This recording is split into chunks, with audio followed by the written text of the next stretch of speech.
Back in those days, I didn't have an artist to work with. I would go to Jimmy's house and have listening sessions. In his own words, we hear Dr. Dre talking about the time he was with Jimmy Iovine and they found Eminem's tape. He was trying to help me figure out where I was going to go with my music. He would take me down to his garage. For years and years, I've heard this story about Dr. Dre going to his garage, popping in demo tapes, and just so happens one was Eminem's, and that's how Eminem was discovered. Well, I'm here to tell you they lied.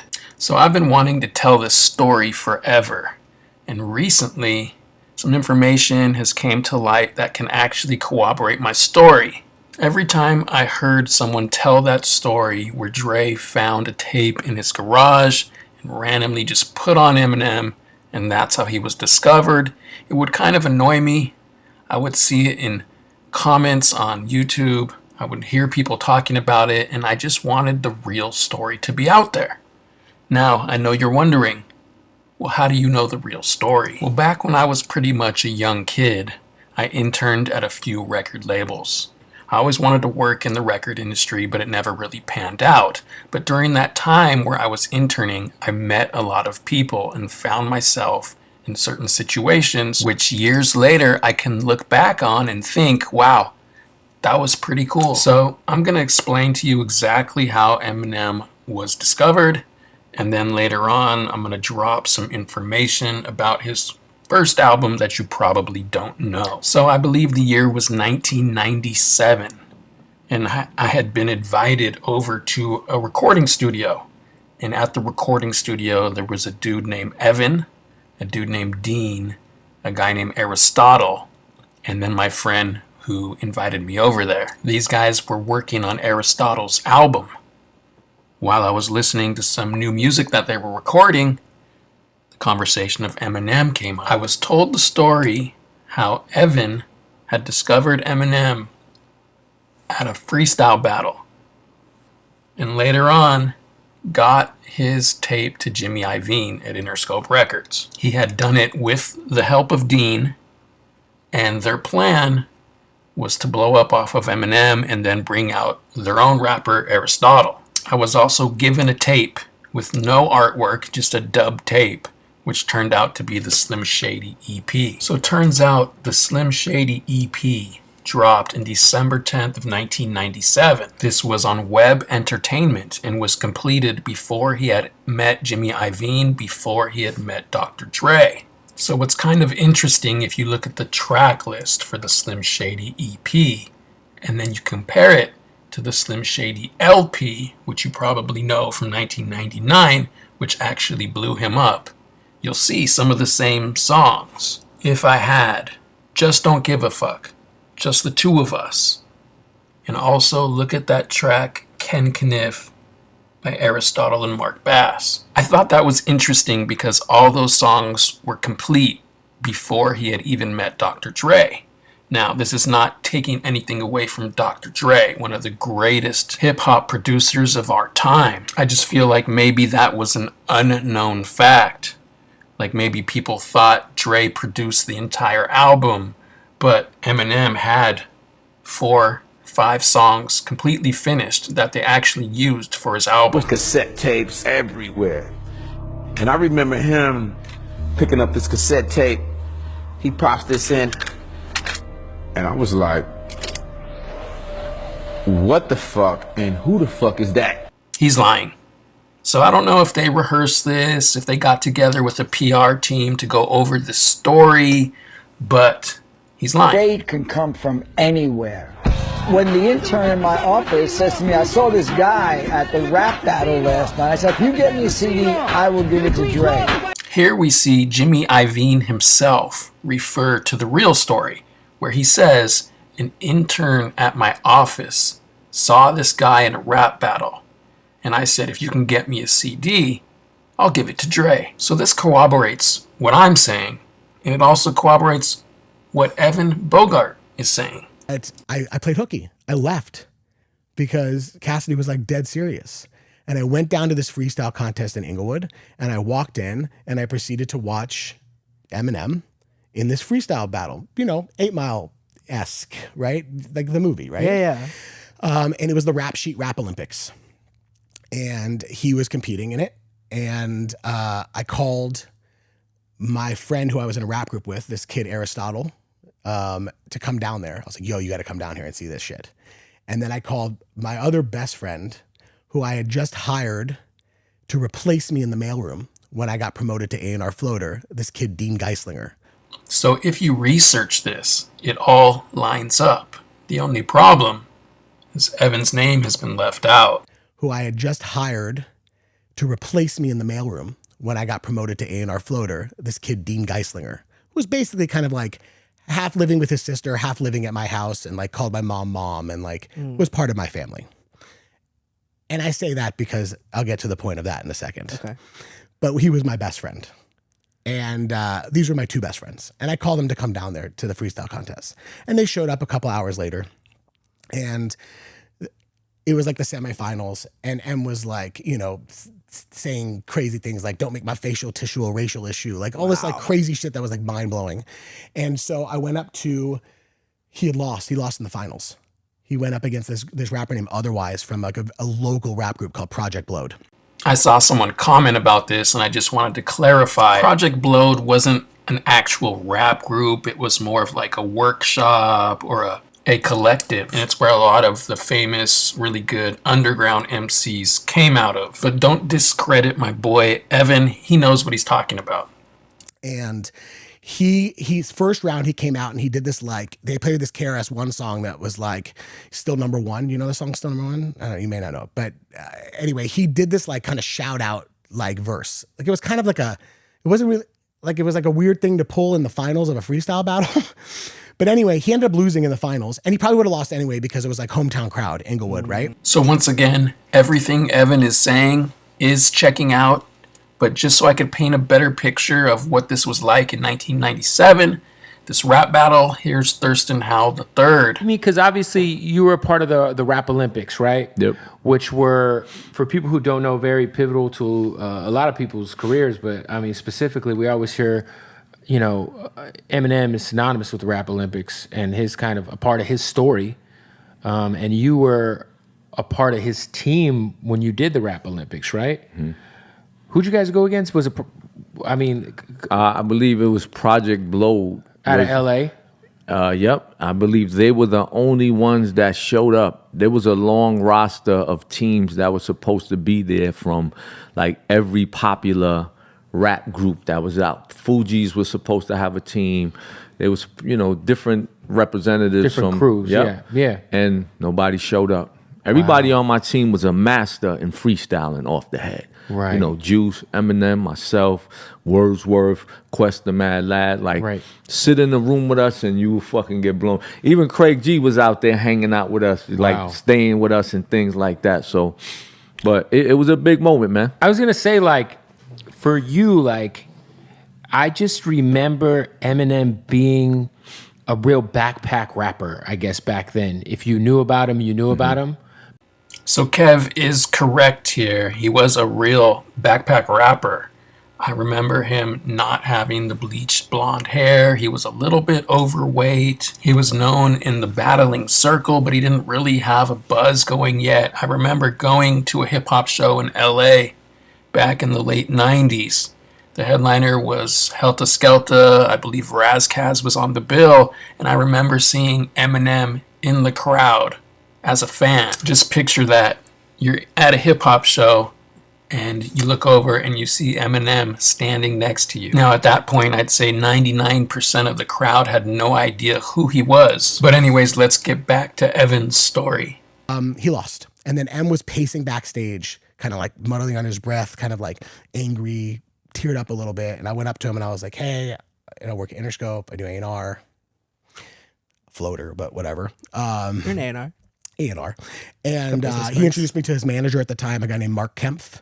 It wasn't Paul. Paul was there too, but Paul was M's lawyer. Like, oh wow, he wasn't his manager, and I'd just become his lawyer as well. And so I went up to M and Mark Kempf. Mark Kempf gave me this sampler cassette, Slim Shady EP sampler cassette. So this is what was ended up given to me, except mine was a cassette tape with no artwork at all. I remember specifically having a Walkman and playing this cassette in the Walkman and just being blown away by every song on it. I ended up making a lot of copies of this cassette tape, and I'm probably responsible for a lot of suburban kids bumping Eminem way before Dr. Dre even met him. And I drove home with Aristotle and Dean in the car, and I popped the cassette into my car, and we just like literally drove home with our fucking jaws on the ground. Like, I had never heard anything like it in my whole life. And so I proceeded to immediately make copies of that for the people at Interscope. So that's probably how one of the tapes ended up in my hands. And, you know, was either over the next 5 months, basically largely ignored or ridiculed for it. Wait, people didn't get it? Every A&R passed at Interscope. Really? Every A&R passed at Interscope. Every A&R passed at Interscope. And like, I would get more, they sent me the Infinite album. I made new CDs. They sent me other unreleased stuff. I'd get phone calls from them. He was like unsigned hype in the Source. I wallpapered the A&R department.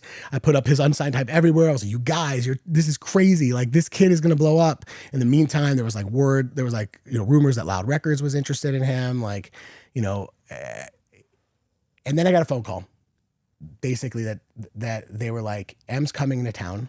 Can you get him a meeting at Interscope? Said, I'll see what I can do. He said, you should come hang, whatever. We're going to be at the radio station, listen to us at the radio. You know, we'll be on Power 106 on Friday night. And then we're going up to the Wake Up Show on Saturday night. So I went to Tom Wally's office. So if you don't know who Tom Wally is, he's kind of like at the same position as Jimmy Iovine at this time. So he's a big dog in the record industry. And something I read recently is he owns Tupac's estate, which is kind of weird. And I tried to get them to take a meeting, and I was basically told no. Wow. And so in a last-ditch effort, I took the cassette and I went over to Jimmy's office. Now, the thing is, Jimmy and Tom weren't like super tight. Okay. There was kind of, and I didn't know at the time. I literally had no idea at the time. I was too young to understand this. But in retrospect, I was told that there was kind of like a little bit of like a battle. Like there was Tom and Jimmy had a little bit of a power struggle. And like you were either Tom's guy or you were Jimmy's guy. And so I was one of Tom's guys. So, but I went over to Jimmy's office. And when I walked in there, my best friend, Dean, was sitting at the assistant's desk because Jimmy's first assistant, a guy named Evan Strauss, was on his honeymoon. And so Jimmy's second assistant, a guy named Scott Igo, was sitting in as the first assistant. So for the second assistant, they pulled a kid out of the mailroom. And so my best friend, who had been pulled out of the mailroom to temp on Jimmy's assistant desk. And I was like, yo, Dean, put this tape in Jimmy's bag. And he's like, no, I'm going to get in trouble. And I was like, dude, come on, just do it. If anybody says anything, you say it was me. Just put it in his bag. And Jimmy had a cassette tape. He had like a satchel that he would take home every weekend. And A&R guys would come in there and they'd drop cassette demo tapes in there they wanted Jimmy to listen to. And they'd put it in there and they'd take it home and he'd listen to it whenever he would listen to it. I don't know when he would listen to it, but when he would listen to them.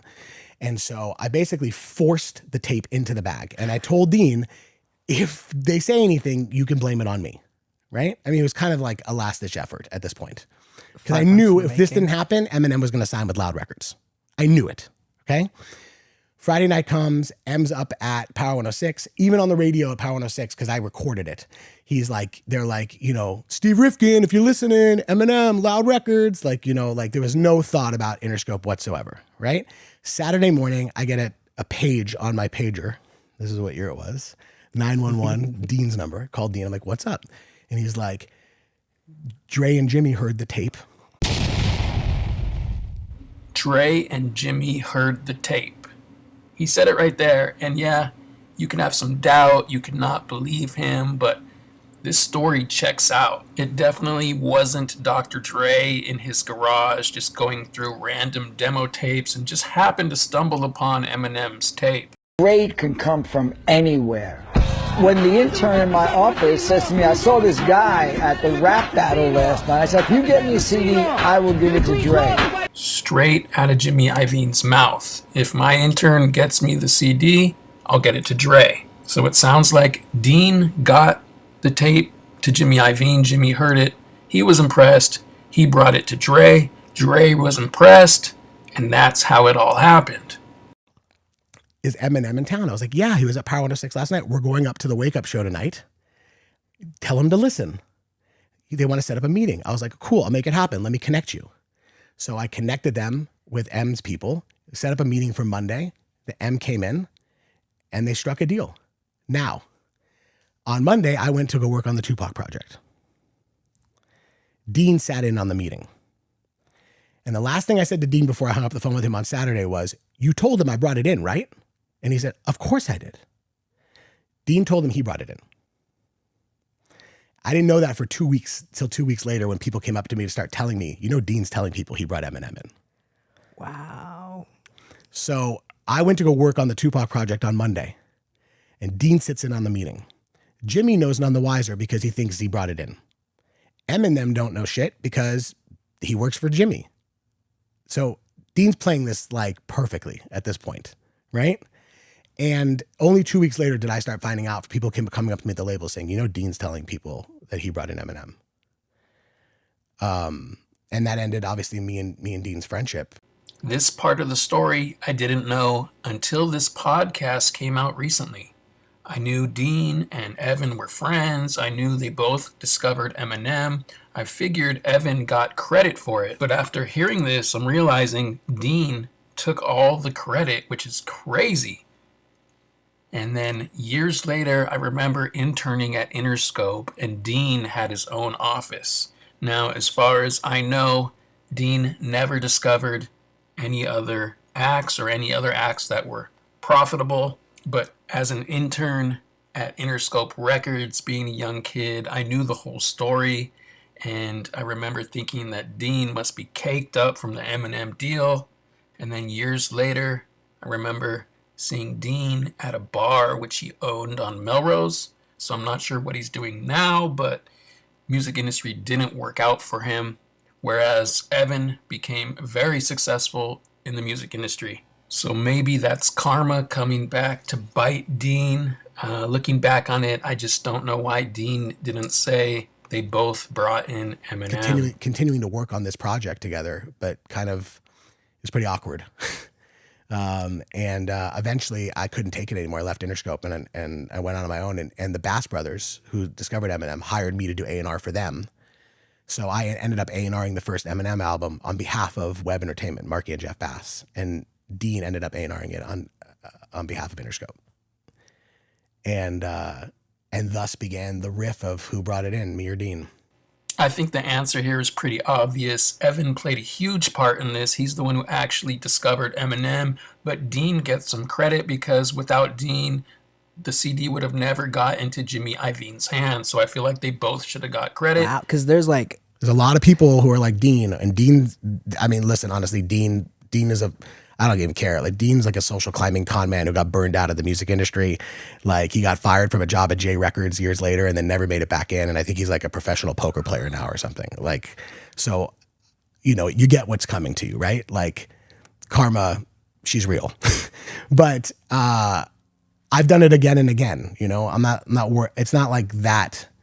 It's not like that to me, but I will say that like, it did hurt. It was kind of like my first lesson in the music industry, to be stabbed in the back by your friend. Industry rule number 4080. Record company people are shady. So Evan learned the industry rule number 4080 on his very first project in the music industry.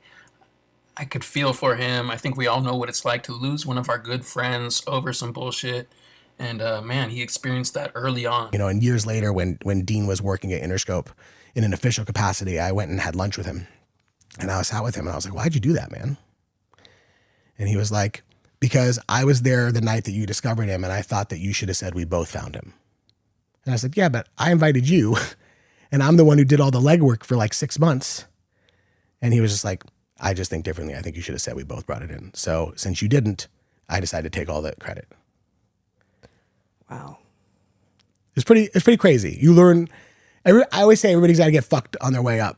Everybody's got to get screwed on their way up. Does this still happen a lot though? I think people always look. The best way to learn is to is for stuff like that to happen, you know, and you kind of learn how to like protect yourself, and you learn different ways of doing things and stuff. And I think the bigger mistake that I made wasn't that I didn't protect myself. I think the bigger mistake that I made was that I didn't just keep going, keep my head down, keep my nose clean, keep my head down, and just keep working and do it again and do it again and do it again. Keep bringing artists to Interscope like I've done since I left Interscope. So Evan went on to actually write songs, a lot of pop songs that you've heard of, Beyonce, Rihanna, Sean Kingston.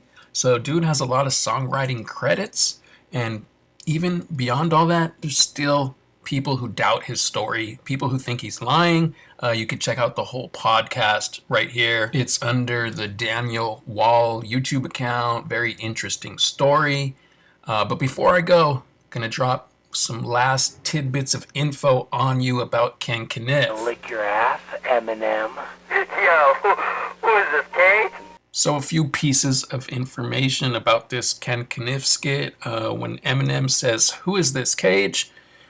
Cage actually sampled that for his song Escape to 88 in their long-running feud, but there's other videos you can watch about that. But that Ken Kniff skit, it was in fact Aristotle. Aristotle is the one who I believe came up with the Ken Kniff character. You can even see on the credits, he is credited for Ken Kniff. Aristotle and Eminem ended up getting into some type of beef. I forget what it was about, but I think back then I actually knew. It might have been about Eminem not getting onto Aristotle's album, because I remember hearing a few songs by Aristotle back in the day, and M was not involved, but M kept on the Ken Kniff character, and you could tell on his later albums that M started voicing the Ken Kniff character. And did he steal that character from Aristotle? It kind of seems like it, but it doesn't seem like that big of a deal. I'm pretty sure Aristotle took M to court about this issue. I don't think he won. Aristotle ended up making an Eminem diss track, which was obviously not the right move to make. If I was Aristotle, just let bygones be bygones, squash it, and get back on Eminem's good graces. You could still go on YouTube and find Eminem and Aristotle freestyling together, like on this right here. And I also found this clip, which Aristotle comes off pretty dope. Give a fuck. Alright, yo, check it out. I wanna bust nuts. I never spelled my name in a rap before, and if I did, shit, I'd probably fuck up. A white guy rhyming with a black dude that'll blast you with a bloodstained laser dot if he has to. Smack you, bust flows and tie your knees. Serve sticks when you thought that you was buying weed. You on your crying knees and telling me that you really stuck. Shut the fuck up and go buy the Philly blunt. Mad at the world since I made 6. Think of fucking baby mothers while I'm spitting games since I made bitch. Slut, what's up? Live it, yo. We're all out of here, yo. Yo, that's Royce the 5'9", y'all. Slim Shady fucked it up for y'all, yo. I'm the best in the bunch. Fuck this bitch in the front. Fuck this bitch in the front. Fuck this bitch in the front. Peace. So this footage is super crazy. I believe this is the Eminem headlining show at the Whiskey in Los Angeles. I believe Styles of Beyond opened. I forget the other, I think 2 opening acts. Royce the 5'9" was there. You can see Eminem in the white t-shirt and the bleach blonde hair. This was the first time he had bleached his hair. Rumor had it he had shot the video for Hi, My Name Is right before this show. I remember being backstage and there was a lot of commotion around the bleached blonde dude. And I asked my friend, like, yo, who is that? And he's like, that's Eminem. And I had seen Eminem before in person, and I had, listened to his music, and he looked a lot different. He had lost weight and bleached his hair blonde, so I didn't recognize him. Right here, you can see clearly Eminem walking by, and that big dude behind him, that's Paul Rosenberg in 1999. Back, I believe that's Joe Weinberg, known as 3H. 3H was involved in every hip-hop show in Los Angeles in the early 2000s. If there was a hip-hop show going down, he had something to do with it. He had an assistant named Archie. And if somehow Aristotle or Evan see this video and you're wondering, like, who the fuck is this dude? Well, I met you guys a couple of times, but guarantee you don't remember me, but I'll even drop some more things on you. I knew Aristotle's producer, a dude named G-Lo. He had a brother named Drano. I know he produced at least 1 or 2 songs for Aristotle. I also remember your album, Malpractice. I want to see you laying naked on my mattress. I'm Aristotle and I represent the practice. Anyways, I feel like I've taken up enough of your time. If you enjoyed the video, don't forget like, subscribe. Of course, I know you're going to leave your comments about what you think really happened and how Eminem really got signed, but there's really no reason to doubt Evan's story. Why would he lie? He's successful in the industry. He has no reason to lie about what happened. But anyways, we just want the truth, and I am the truth. AKA Paul Pierce, AKA George Washington, because I cannot tell a lie about how Eminem really got signed, and I'm out.